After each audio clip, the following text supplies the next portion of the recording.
આજે આપણે બનાવીશું એકદમ છૂટો કઢાઈમાં વઘારેલો પુલાવ. તો તમે જોઈ શકો છો કે મેં સાદા રાઈસને પલાળી દીધા હતા.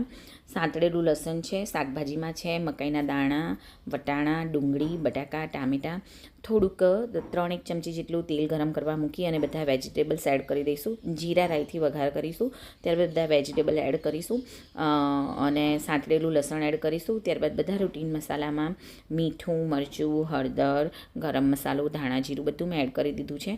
ત્યારબાદ પાણી બી એડ કરી દીધું છે અને ચોખ્ખા પણ એડ કરી દીધા છે. પાણી મેં 1.25 ગ્લાસ જેટલું જ એડ કર્યું છે, જેથી આપણે જે વઘારેલો ભાત છે એકદમ છૂટો થાય. ધીમા તાપે એને ઢાંકી અને કૂક થવા દઈશું. આ વઘારેલો અને મીઠું, હું તમને મીઠું બતાવી રહ્યું છું, મીઠું પણ ટુ ટેસ્ટ એડ કરી દીધું છે.